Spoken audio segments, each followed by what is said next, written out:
سلام. حالتون چطوره؟ فکر کنم پیوندتان مبارک بهتره. بالاخره تازه عروس اومدن. اینم خوبه ها. هم شعر داره هم پیوندتان مبارک.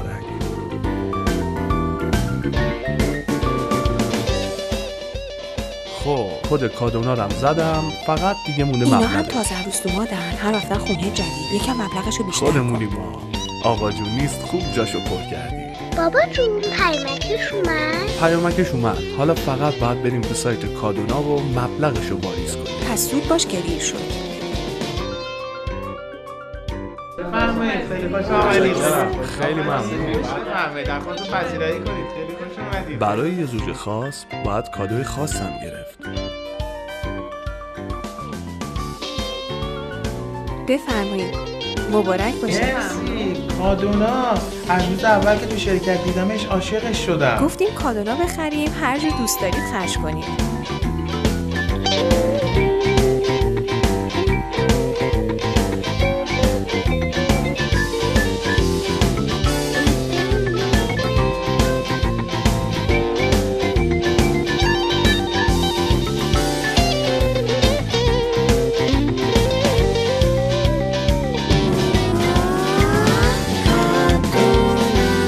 یک خاطره عاشقانه.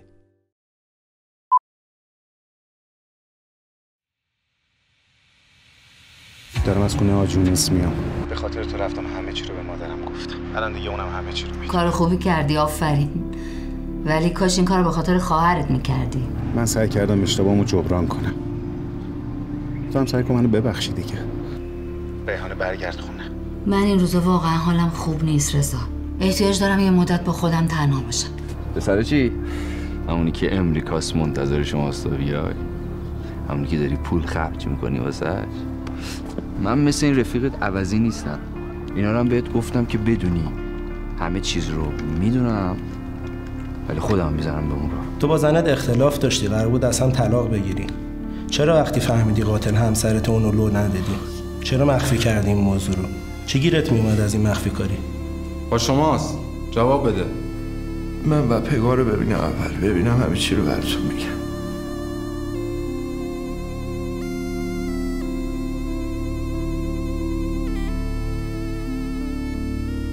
بریم؟ کجا؟ بریم دیگه. کجا بریم؟ بریم اینا رو بکنیم تو گونی دیگه.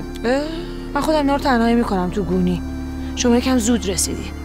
واسه ته خط پولتو بگی. نه اینکه فکر کنی برام مهمه ها. ولی رابطه تو پیمان چیه؟ چیه؟ نگرانش شدی؟ نه ترسی چی نیست. یکم خلوچله. من از همینش خوشم اومد. احمق هست ولی غیرت داره. به نظرم مثل این دیگه گیرت نمیاد. ولش نکن.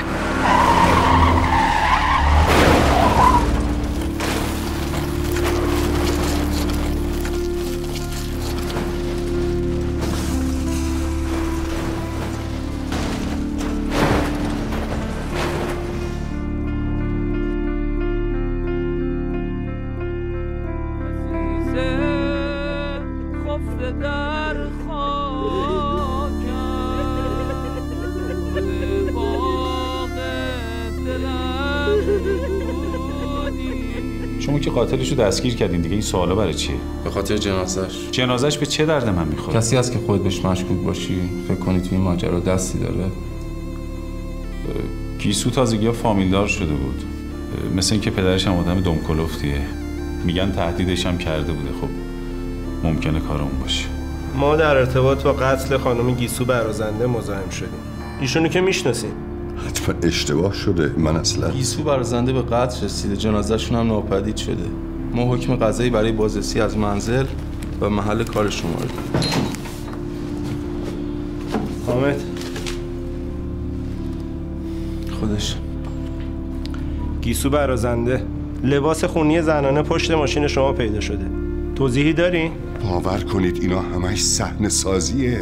اینا پاپوشه. روح منم از این ماجرا خبر نداره. شما مظنون به قتل خانم گیسو برازنده هستید. یه سری اسناد دارم که دست گیسو بود. باید اونا رو پیدا بکنیم. دست گیسو چی کار میکرد؟ گیسو با اون اسناد ازم اخاذی میکرد. کلی هم بهش پول دادم ولی هیچ وقت اون مدارک به دستم نرسید. پس اون پولی که بهش دادی سهم ارثش نبود؟ نه نبود. تو کی هستی؟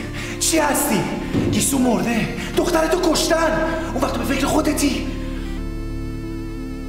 گیسو دختر من نبود، زنم بود. یه ازدواج موقت 6 ماه. اون روز که تو رفتی سراغش بهم گفت که خودشو جای خواهرت جا زده. منم وارد بازی شدم. فکر میکردم بعد از یه مدتی از صندوق ازش میگیرم و ردش میکنم میره، ولی اینجوری نشد. اون کارش فروش اطلاعات بود. به آدمای با نفوذ و مهم نزدیک میشد و اطلاعات ازشون جمع آوری میکرد تا یه روزی با اون اسناد ازشون سوء استفاده بکنه. من هیچ دخالتی تو مرگ اون دختر نداشتم.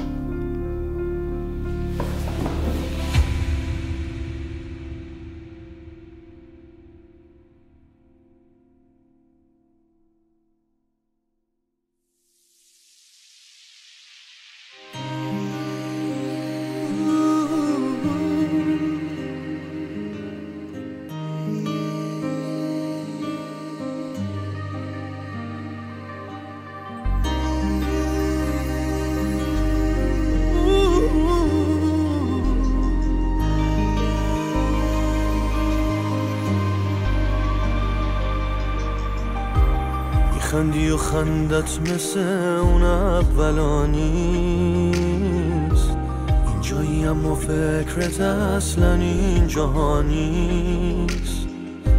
جوری غریبی میکنی با من که انگار حتی قیافم واسه تو آشنا نیست، حتی قیافم واسه تو آشنا نیست. که تو رو از دست بدم کابوس من بود، آغوش آروم تو یاروس من بود. تو تا همیشه توی قلبم موندگاری، واسه پشیمونی همیشه وقت داری. که تو رو از دست بدم کابوس من بود، آغوش آروم تو یاروس من بود. تموم لحظه های بی تو ناتمومه، تصویر خنده هات همیشه رو به رومه.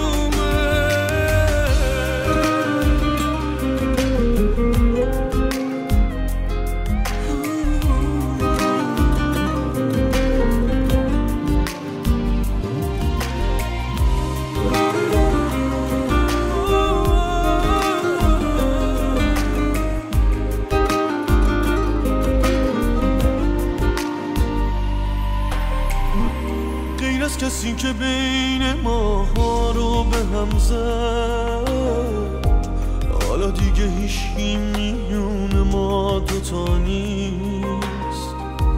من دست و پامو توی عشقت بستم و اون حتما مثل من توی عشق بی دست و پا نیست. هر روز میگم با خودم مردم براش تا بعدم نپرسم از خودم هر روز چرا نیست. این که تو رو از دست بدم کابوس من بود، آغوش آروم تو یاروس من بود. تو تا همیشه توی قلبم موندگاری، واسه پشیمونی همیشه وقت داری. تو رو از دست بدم کابوس من بود، آغوش آروم تو یاروس من بود. تموم لحظه های بی تو ناتمومه، تصویر خنده هات همیشه رو به رومه.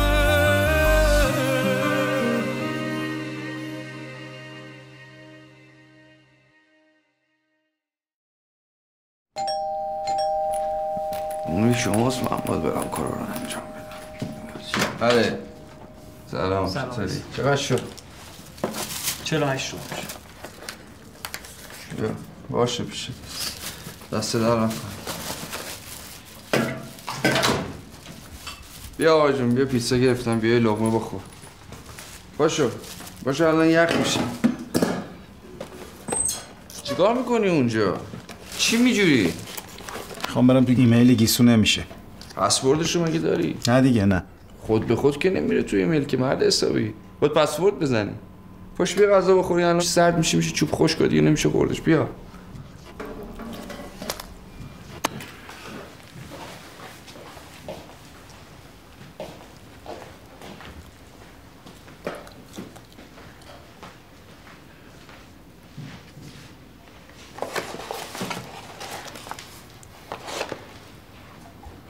چه گلون پایین نمیره.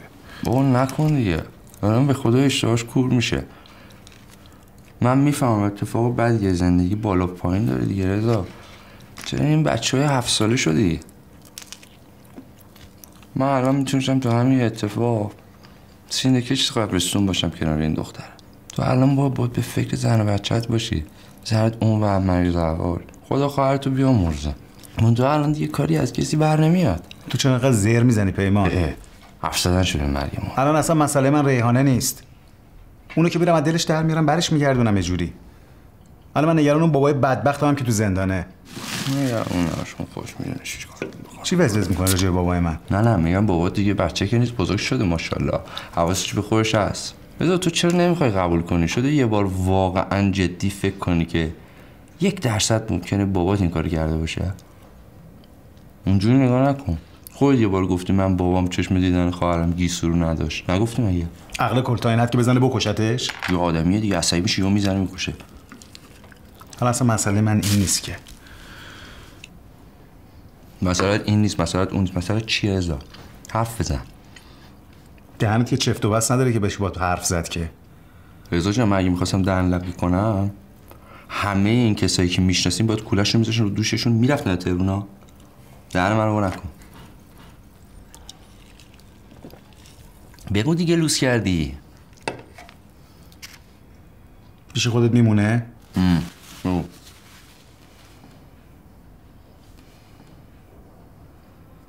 گیسو خواهر من نبود. به من دروغ گفتن. با پدرم رابطه داشت.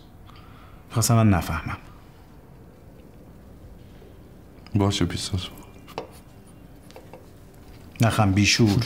چیزی نگفتم، میگم ماشاءالله بابا. آدم نیستی که بهت نمیگم دیگه. بابات که صحبت زده به زندگی، چرا اینو میزی رو من مرد حسابی؟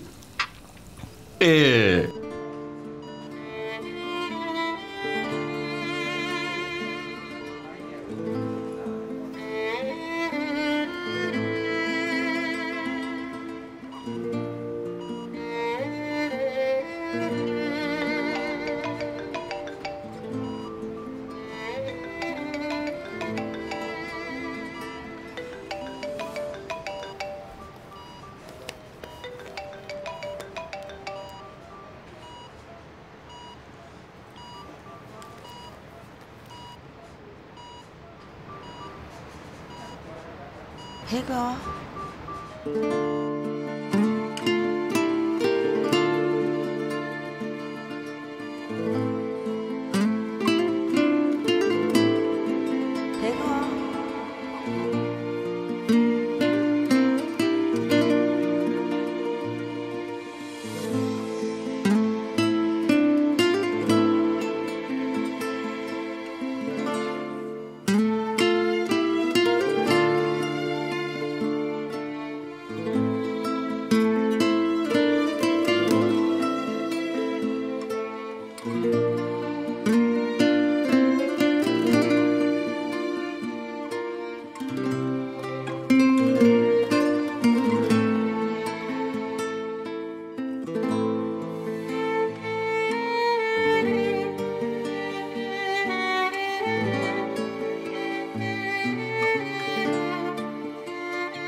میشناسینش؟ میشناسم. بله میشناسم. دکتر من بوده، یعنی برای زایمان بچه‌م میرفتم پیششون. شما فامیلشی؟ من دختر خالشم. آخه چطور حالشون؟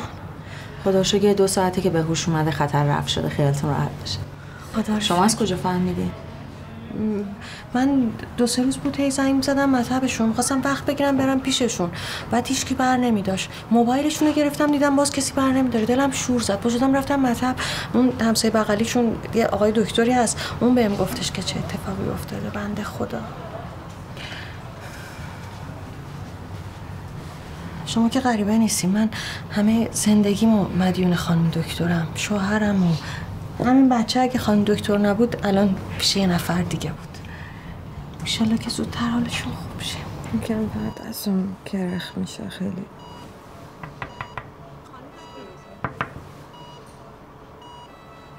عزیزم یه لحظه بیا خانم، شما بچه تو بیار که میخوام. ای خدا دخترت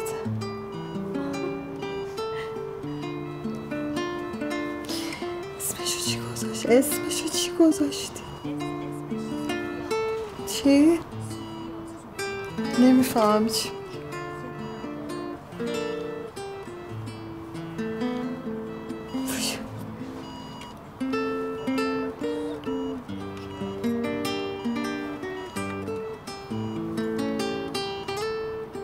میگی چی؟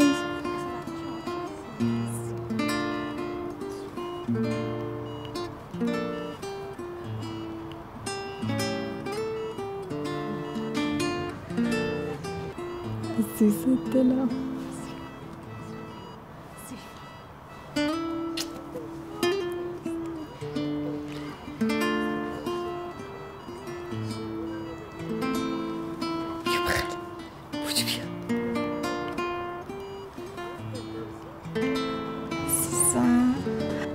خوشحال شدم دیدمت، خیلی خوشحال شدم.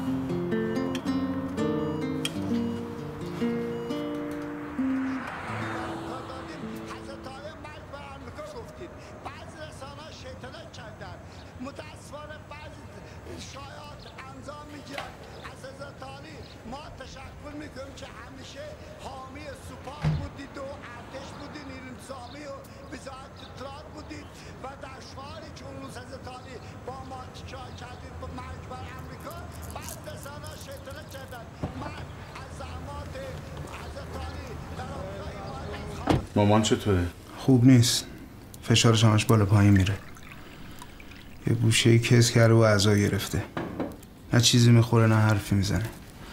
از وقتی فهمیده حاجی رو گرفتن که دیگه حالش هم بدتر شده. فکر میکردم با این همه دوست و آشنا و نفوذی که داری میتونی حاجی رو بیاری بیرون. میتونم. ولی ترجیح میدم زیاد هول نشم و بی‌گدار به آب نزنم. یه خورده یواش‌تر بهتر. چرا؟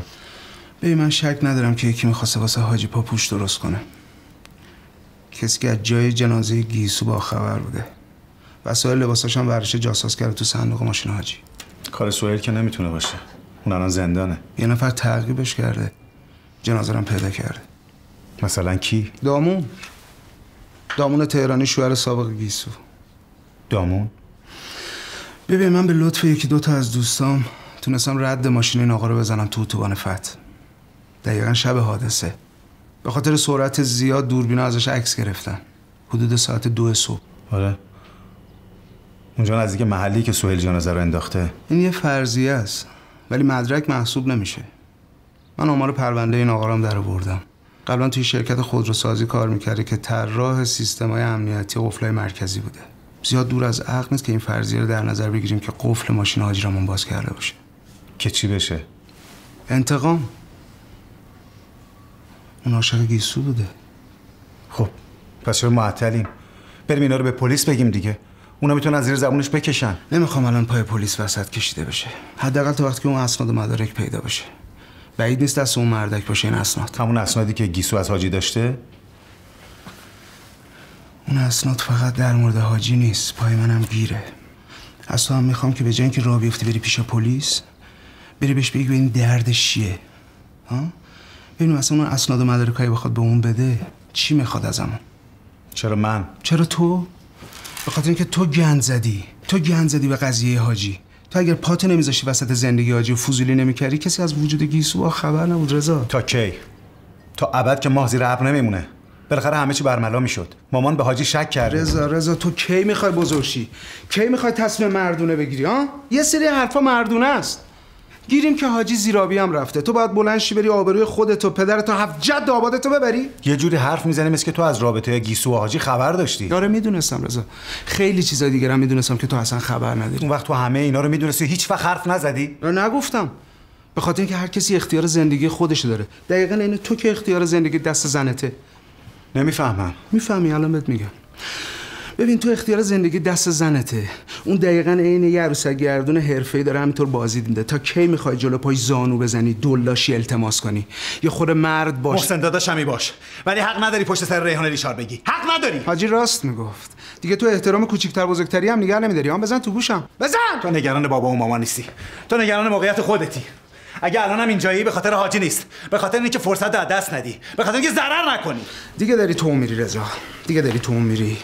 حواست به حرمت برادریمون باشه. من اونقدرام آدم صبوری نیستم. راستشو بگو، شما چیکار کردین که بابتش نگرانین؟ اگه قرار من کمکتون کنم باید بدونم داستان چیه. رضا، من و حاجی دشمن داریم. خیلی‌ها میخوان زیرا به ما رو بزنن. این پرونده برای ما حکم طناب داره.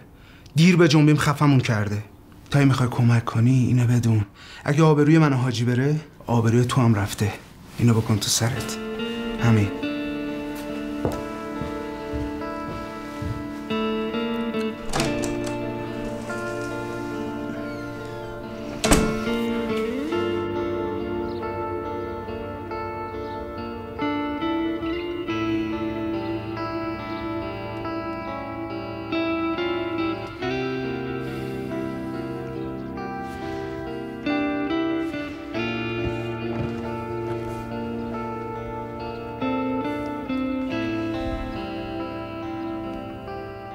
سلام پیمان، کجایی؟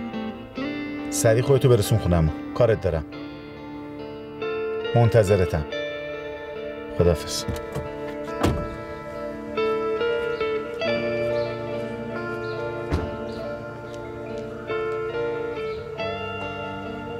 سلام. فکر نمی کردم به این زودی هاردو برام بیاری. برای هارد نیومدم. بریم خونه هم هاردو بگی، هم یه خورده با هم حرف بزنیم. باشه، فقط الان من یه خورده عجله دارم. باشه، فرصت دیگه. دیروز پلیس حاجی رو دستگیر کرده. به چه جرمی؟ قتل گیسو. پشت ماشینش هم یه چیزایی پیدا کردن. چقدر بهش گفتم با هر کسی معاشرت نکن. آخرم سر خودشو به باد داد. شاید این همه ماجرا نباشه. منظورت چیه؟ اون هارد دیگه به درد من نمیخوره. اگه میخوای بیا بریم بهت بدمش.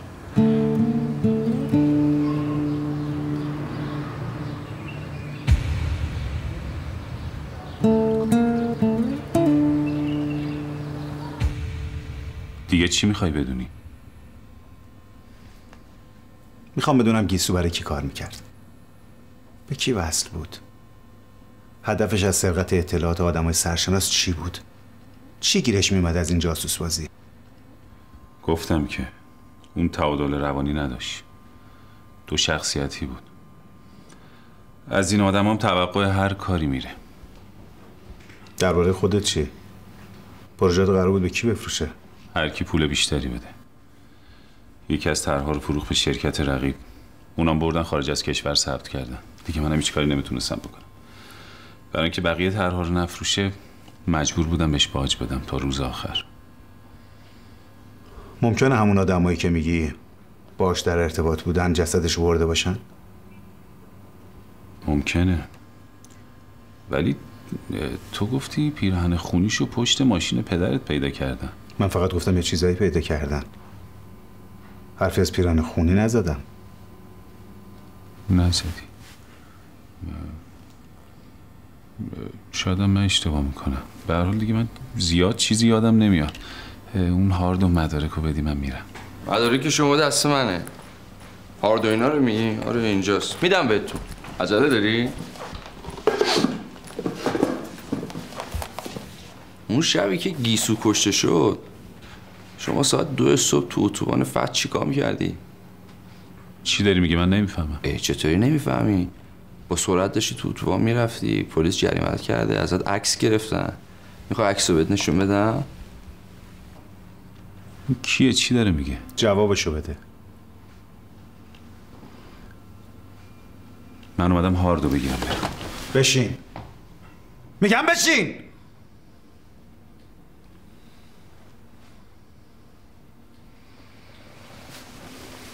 قرار شد من بیام حرف بزنیم مدارکو بگیرم از اینجا برم.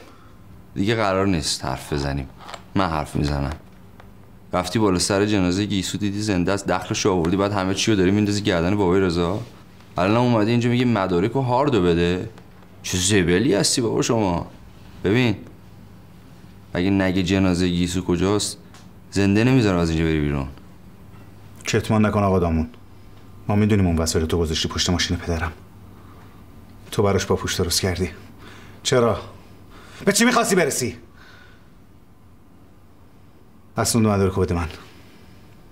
کدوم اسناد؟ اسناد و مدارک پدرم. همونه که دست گیسو بود. بابا جمع کنی مزخرفاتو. راست میگه، جمع کنیم دیگه.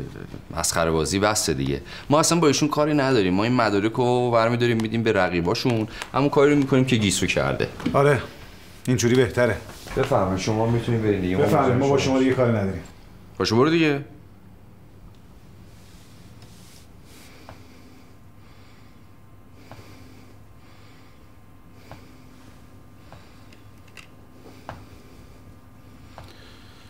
گیسو زنده است.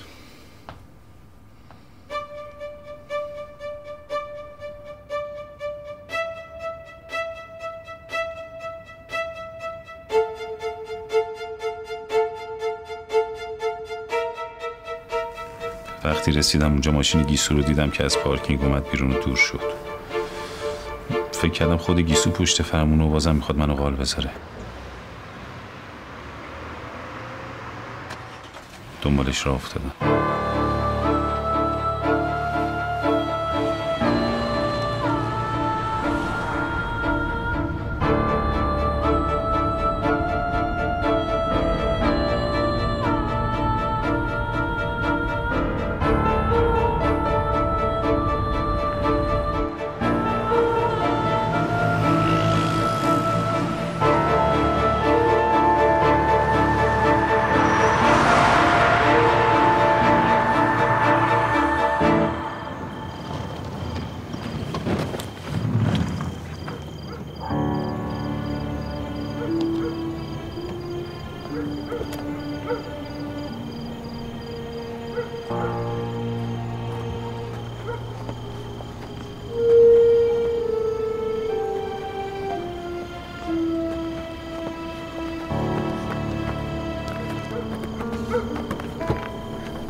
صدا رو که شنیدم فکر کردم توهمه،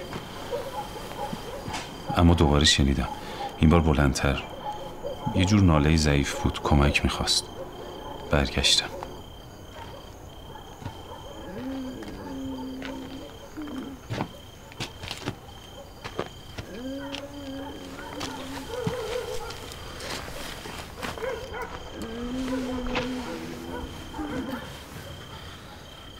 گیسو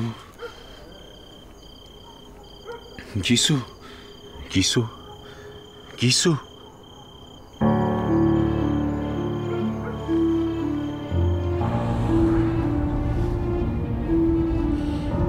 گیسو گیسو حالت خوبه؟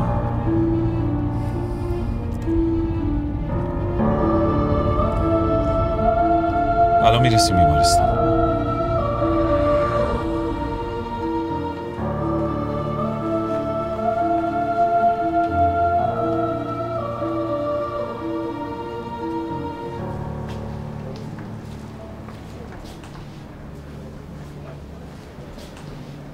چی شد؟ خوشبختانه تو عکس هیچ نشونی از آسیب مغزی دیده نشده. خطرت بیخ گوشتون گذاشتن. خدا رو شکر. میتونه مرخص بشن؟ بهتره تا فردا تحت نظر باشن. اگر مشکلی پیش نیومد میتونن مرخص بشن. میشه بگید چه اتفاقی براشون افتاده؟ اگر فکر میکنین لازمه به پلیس اطلاع بدین. پلا پام لیسارد سر خوردم. این راپلا رو تمیز کرده بودن، خورده زمین. خدا بهمون خیلی رحم کرد. بله، اگر کاری داشتید به پرستاری اطلاع بدید.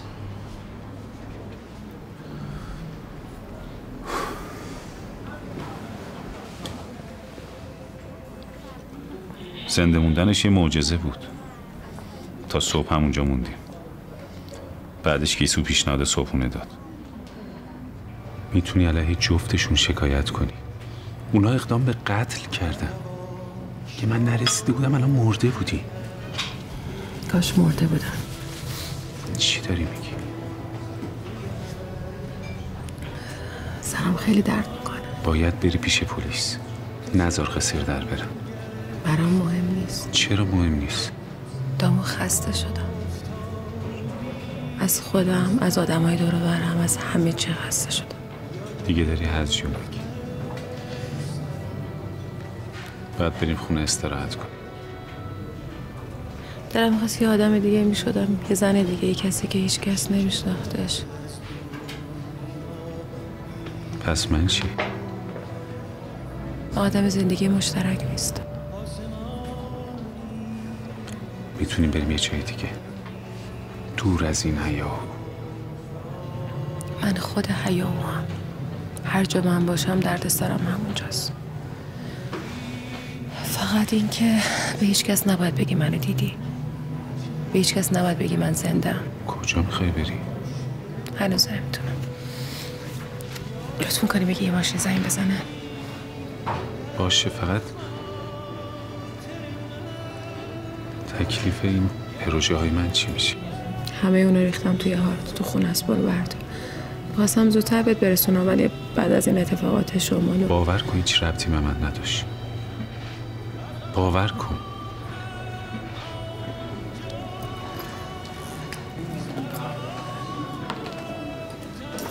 فقط یه خواهشی ازت داشتم. خواستم یه کاری برای من بکنی. هر چی که باشه. پدر رضا، حاجی یونس، اون باید تابعام بده. باطل من اونو نبگو.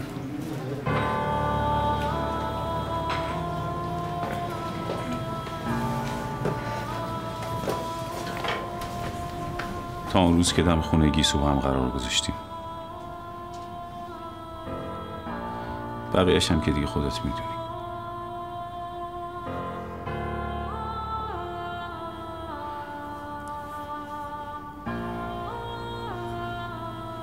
اون وسایلی که پشت ماشین پدرم جاسوس کردی چی؟ کار سختی نبود. گیسو اونا رو داد، منم دادم، بچه ها گذاشتن تو ماشین پدر. کی با یه پیرن و 2 تار مو آخه متهم به قتل میشه؟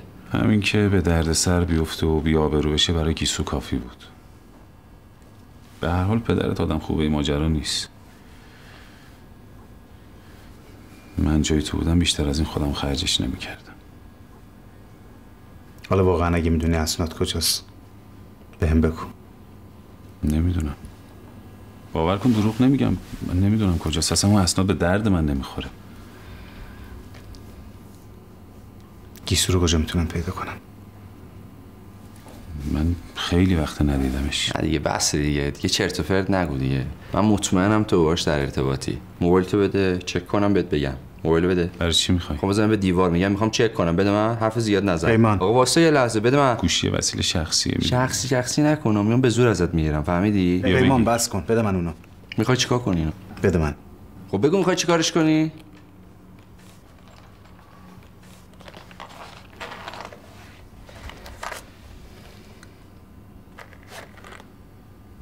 بیا بگیر. فقط خواهش میکنم بگو چجوری میتونم گیسو رو پیدا کنم. یه ایمیل بهش بزن. شاید شانس آوردی بهت جواب داد.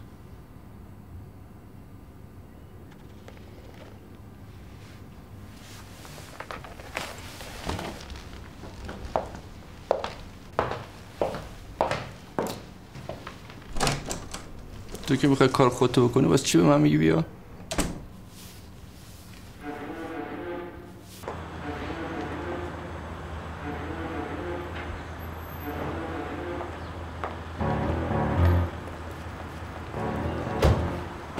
آقای تهرانی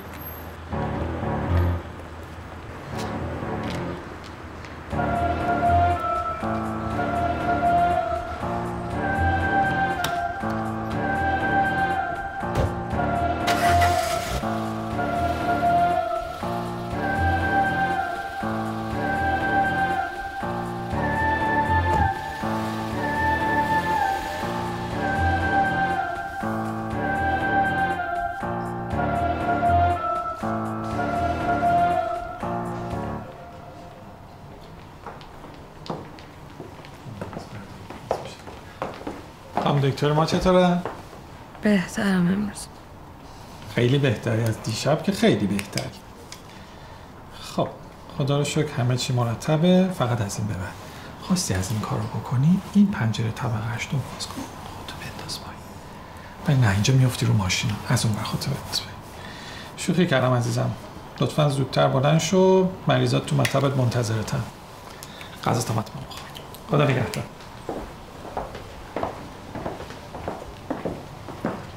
بهتری قربونت برم؟ بهترم. غذات هم که نخوردی. دکتر چی گفت؟ شانس آوردین اتفاق افتاد. اگه نه با اون حرفایی که پشت سر من زدی محال بود باهات آشتی کنم. ببخش من معذرت. به خود دیوونه شدم اصلا نفهمم چه مرگم شد. فدای سرت. اصلا خوب کردی گفتی. بالاخره که باید میفهمی. یه خبر خوب مهم برات دارم. خبر خوب مهم؟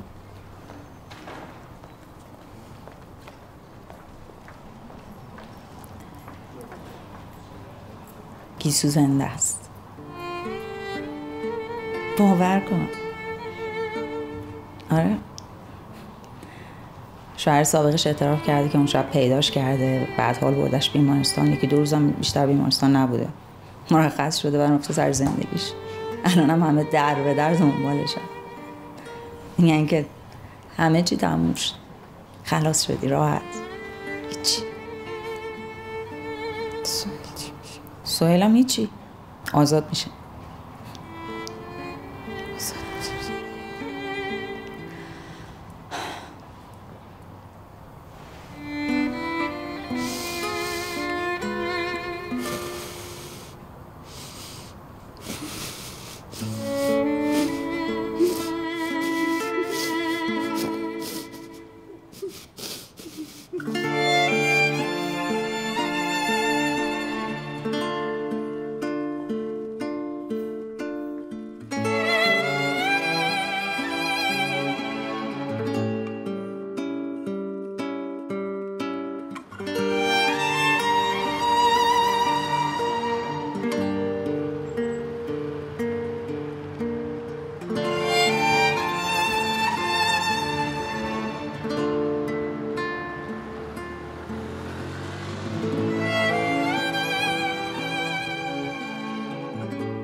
سلام.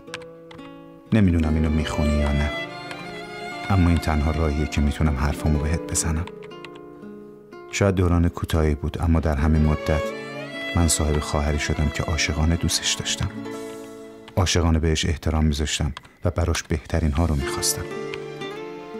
برام مهم نیست تو واقعا خواهرم بودی یا نه، اما من ترجیح میدم از حالا تا همیشه عزادار خواهری باشم که مهربون و دوست داشتنی بود. فقط ای کاش قبل از تمام این نقشه ها و کینه توزی ها و نفرت ها به رابطه قشنگی فکر میکردی که بینمون به وجود اومده. من تو تمام این مدت مثل یه برادر واقعی پشت ایستاده بودم و الان که نیستی حس میکنم که هیچ چیزی جای خالی تو برام پر نمیکنه. حالا ازت میخوام تا به حرمت خواهر و برادری کاری برام انجام بدی. اون اسنادی رو که از پدرم برداشتی رو بهم برگردون. نخواه که آرامش از من و خانوادم بره. نخواه که من پسر گناهکار و احمق خانواده باشم. زندگی برادرتو نجات بده. آره نه حالم که خیلی بهتر شده. فردام که حتما میام مطب. باشه اشکال نداره. خب بیشتر میمونم، هر چقدر لازم باشه میمونم. باشه عزیزم، خداحافظ. قربونت برم.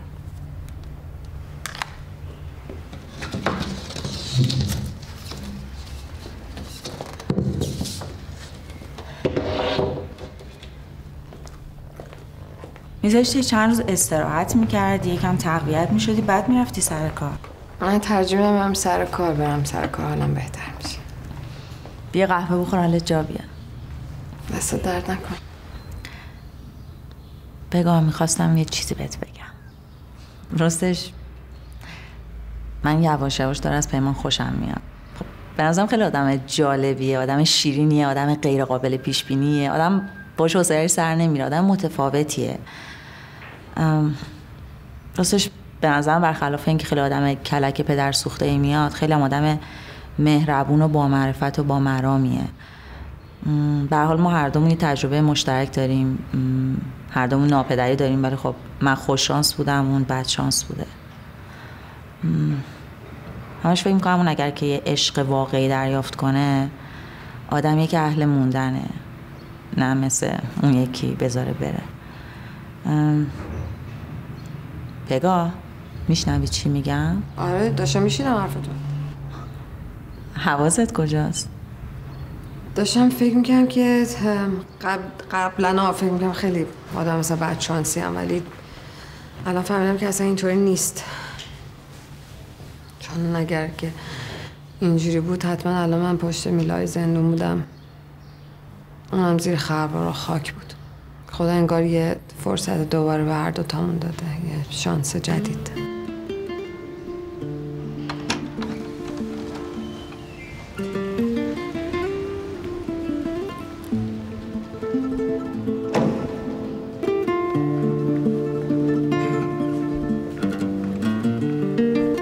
دمش گرم. خدا رو میگم واقعا اتفاقای این مدت مثل طوفان بود، ولی خب الانم رفت و تموم شد. مطمئنم که اتفاقای خوبی تو راهه.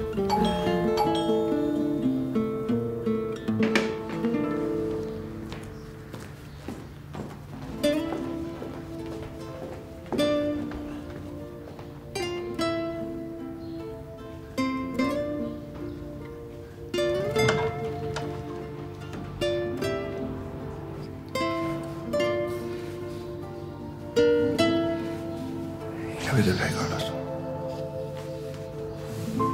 واسه سفرهایی که دیگه نمیریم، عکسایی که قسمت نمیشه بگیریم، واسه هر یقینی که تابانش شک نیست، واسه خاطرهایی که مشترک نیست، واسه وقتی که هر دو بی‌اعتباریم، تماشاچی غیر از خودمون نداریم، وقتی التماسم نخورده به دردم، واسه انتقامی که جبران نکردم، واسه باوری که از این زندگی رفت، واسه عشقی که بی خدا حافظی رفت، پشیمونی و این غم بی سر و تش، واسه حرفایی که نرسید موقعش، واسه روزایی که تو قهر اسیرم، تو رو خط بوسیدنت قرض میگیرم، تمومش کنیم سالهاست از تو دورم، بده کارم این رفتن و به غرورم. میخوای باز بسوزم، میخوای کوه یخشم، کمک کن خودمو ببخشم. میخوای باز بسوزم، میخوای کوه یخشم، کمک کن خودمو ببخشم، خودمو ببخشم.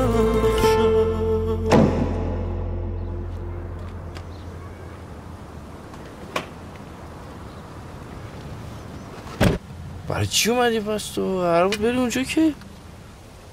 بریم. نمیتونم وانمود کنم بیش اتفاقی نیفتاد. بعد اون بلایی که سرش آوردم.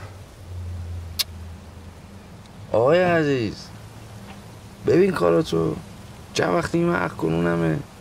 من چه گناهی کردم؟ من دلم میخواد همه باشن. باش برو. حالا تا موقع وقت زیاده یه کارشون کن. نه تا نگی من ترسو هم بزدلم نمیرم. آره من ترسو میترسم. برو بریم.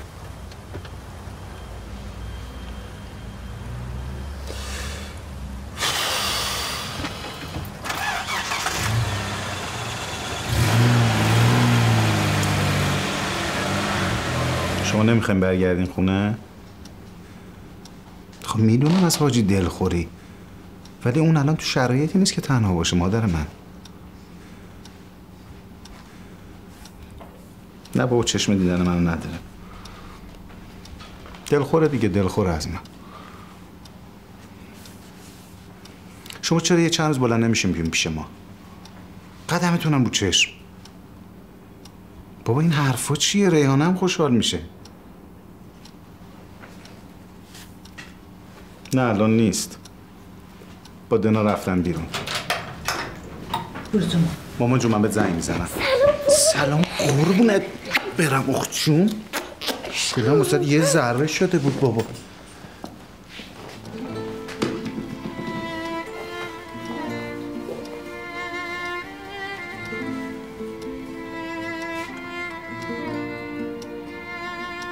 چیه؟ دلم برای عروسکام تنگ شد.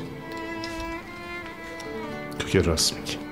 باش خوش اومدی.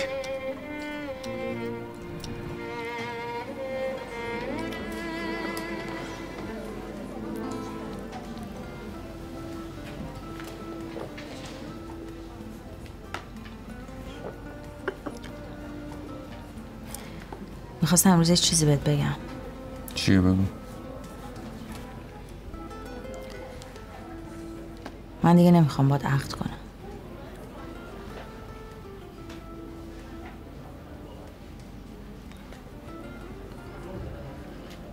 باشه اشکالی نداره. یه قرارمدار پولی داشتیم اونو بهم بده، هر کاری دوست داری میتونی بکن. متوجه میشی؟ میگم نمیخوام برم. تو متوجه میشی؟ من پولمو میخوام. الاف تو که نیستم که هر وقت دلت میخواد بیام، هر وقت دلت میخواد برم. شما چتونه؟ چرا سر حرفت نمیمونی؟ مگه نگفتی من یکی هست باید برم اونجا، یارو عاشق و دل خسته منه و تا من نرم همه چی فلانه و چی شد و هیچ کس منتظر من نیست. خودت گفتی.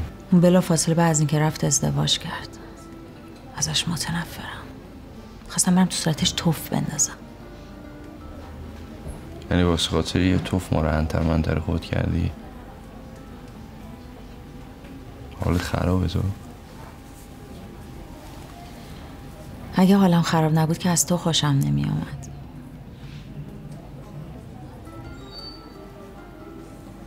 الان من خوشت اومده؟ با من ازدواج میکنی؟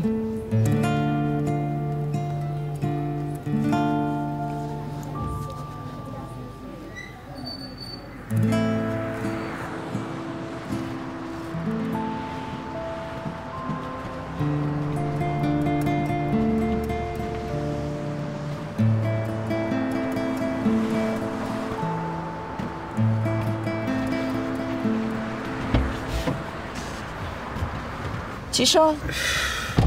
هیچی دیگه. ما میریم، بچه ها 2-3 روز بعد ما میان. وا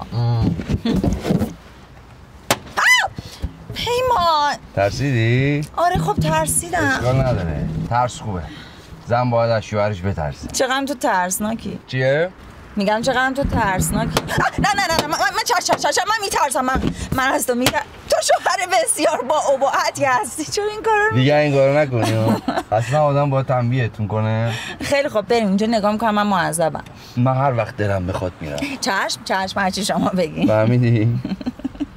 کلید اپگاه گرفتی؟ تفلک خودش گذاشت تو جیبم. خیلی ماهه. پیغام مثل نمودار سینوس کوسینوس میمونه. یه ذره بالاست یه ذره پایین، آدم نمیفهمه چشه. والا البته با این کارش حال کردم. آدم حسابیه. اون سهیل نه، اون سهیل مشکل داره. انقدر قضاوت نکن آدما رو. بریم الان جاده شلوغ میشه. نه دمش گرم واقعا، چون من پول مور که نداشتم. این کلید ویلا رو نمیداد باید تو جوب میخوابیدیم، چون قرار بود یه 200 میلیونی به ما برسه. اون نرسید. چی دیگه بدبخت شدیم. یه کوه جواهر گیرت اومد عزیزم. بریم لطفا. نمیرم. من هر وقت دلم بخواد میرم. باشه شوهر عزیزم. میشینیم اینجا مردم رو نگاه میکنیم. موزیک چی بذارم تا اونجا؟ یه موزیک آروم عاشقانه.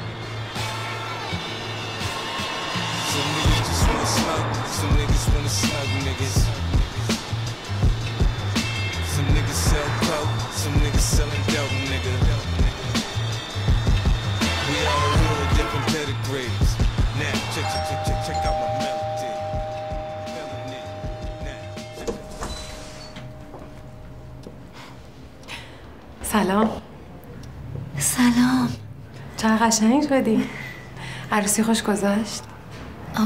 تو خوبی؟ منم خیلی دلم میخواست اونجا بودم ولی خب نمیشه دیگه.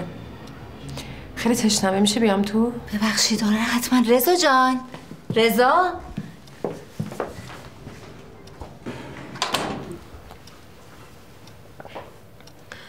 دلم برای دنا یه ذره شده. کاش بیدار بود میدیدمش. خیلی برم بیدارش کنم. نه گناه داره. پسر بخوابه.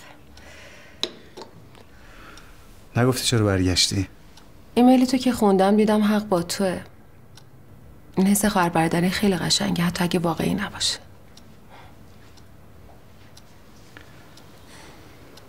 تو لیاقت زندگی خیلی بهتر از اینا رو داری. کاری عجیب غریب چیه میکنی؟ آره واقعا عجیب غریبه.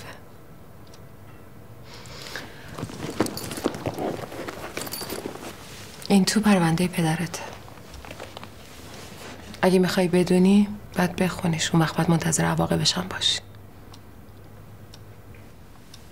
مگه چی توشه؟ گفتم که باید دلتو بزنی به دریا. تصمیم خودته. تو خودت چی؟ توشو دیدی؟ برای همینی که آرامش ندارم. بعد از این بازی مرگی که راه انداختم فکر میکردم یه آدم دیگه میشم، راحت میشم، اما واقعا نشد. این گذشتم دست از سرم بر نمیداره، راحتم نمیذاره. چرا چیزی که با این همه سختی به دست آوردی به این راحتی داری برمیگردونی؟ تو برادر خیلی خوبی بودی برای من. برادری که آرزوشو داشتم. یعنی در واقع اینقدر خوبی که الان باعث شده من اینجا باشم. ببین رضا، این پرونده خیلی ارزش داره. میشه بابتش پول گرفت، پول زیاد. اما هرچی فکر کردم دیدم دلم رضایت نمیده. برای همین ترجیح دادم بدمش به تو. فقط اینو بدون، اگه بخونیش، اگه بازش کنی، تا آخر عمرت با عذاب وجدان زندگی میکنی. چون تو این پرونده پر از گنگکاری پدرت و برادرت. اون وقت تو تصمیم میگیری که آتیشش بزنی یا بدی دست اون که باید.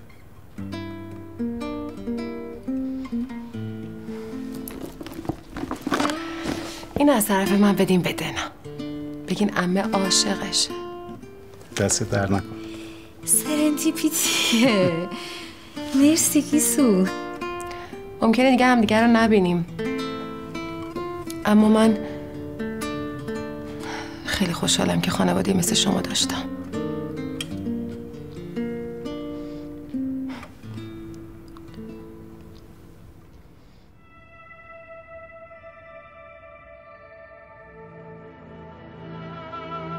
به قربون صدای عشق و گیسوی بد اقبالش دلم از ما بریده بی هوا افتاده دنبالش. به قربون صدای عشق و گیسوی بد اقبالش دلم از ما بریده، آی دلم از ما بریده بی هوا افتاده دنبالش. من دختر آجون هستم، خواهرت. به دست امن یار من پرنده اعتماد میکرد، شنیدن صداش انگار عمر منو زیاد میکرد. مثال قاصدک تو باد نکنه بی دفاس یارم، نمی اومد به چشماش خواب، یعنی الان کجاست یارم. میخوام بهت پول قرض بدم. تو 110 میلیون پول لازم داری، حالا این مهریه پگاه یا هر چیز دیگه‌ای که به من ربطی نداره که به خاطر اون ممکنه بیفتی زندان. من میخوام این پولو بهت بدم که نیفتی زندان. چرا داری این کار میکنی؟ 110 میلیون به تاریخ فردا. مطمئنی میخوای این کارو بکنی؟ ببین تو ممکنه آدم خوششانسی باشی، اما من دلم خواسته که به تو اعتماد کنم، چون اگه آدم خوبی نبودی خب اینقدر چونه نمیزدی به من که. نصیبم از راه ماهش به جز بغض غروبی نیست، دریغا وقتمان داد امانت دار خوبی نیست. حسود به ما شبی خون زد، دل بیکس دل تنها، دیگه این یادگاری نمیشه پس گرفت از ما. دلم خواست یه آدم دیگه میشدم، یه زن دیگه، یه کسی که هیچ کس نمیشناختش. پس من چی؟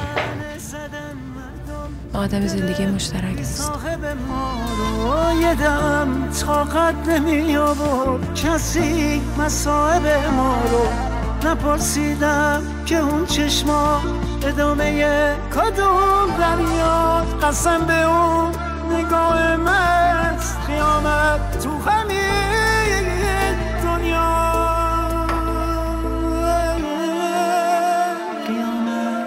ممکنه دیگه هم دیگه رو نبینیم، اما من خیلی خوشحالم که خانواده مثل شما داشتم.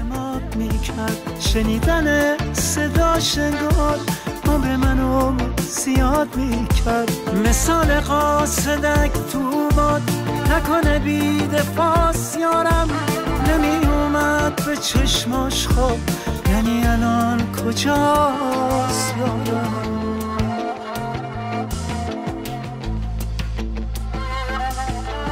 من خود حیامم، هر جا من باشم دردسرم همونجاست.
توقع داری حرفتو باور کنی؟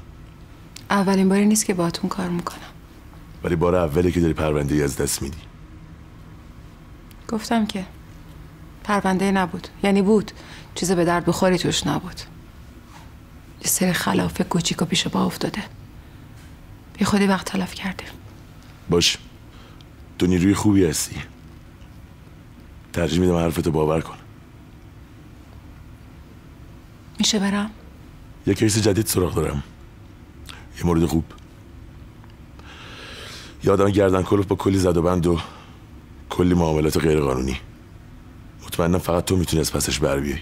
خیلی خستم. میخوام یکم استراحت کنم. روز اولی که اومدی اینجا بهت گفتم تو این کار خستگی و بازنشستگی نداریم. فقط برای مدت کوتاه. مغزم خسته شده، آمادگی ماجرای جدید رو ندارم. شاید بهتره بری پیش روانشناس. اون حتما میتونه بهت کمک کنه. حالم خوب نیست. میخوام یه مدت تنها باشم. عواطف و احساسات تو کار ما مثل سیانور خطرناکه.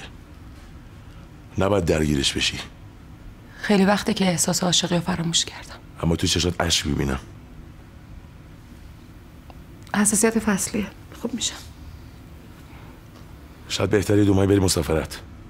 از سفر که برگشتی دوباره از اول شروع میکنی. اگه برنگشتم چی؟ برمیگردی. این کار مثل جاده یه طرف است. وقتی شروع کردی باید تا تهش بری. میفهمی که چی میگم؟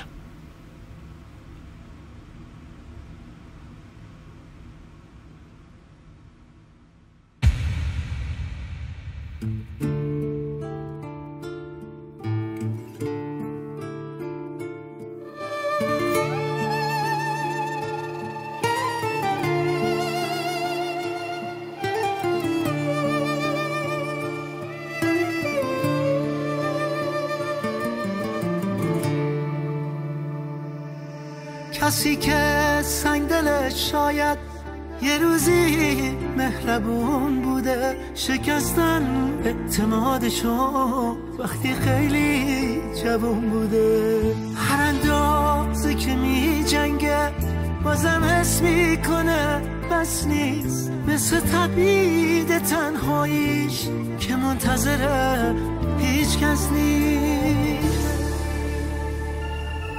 شاید پلای برگشت و خودش عمدن خراب کرده، 1000 بار با سفید باخته، سیاه ها انتخاب کرده. شاید به هر کی دل بسته ازش بدجوری رنجیده، کسی که سنگ دلش شاید گذشتشو نبخشیده.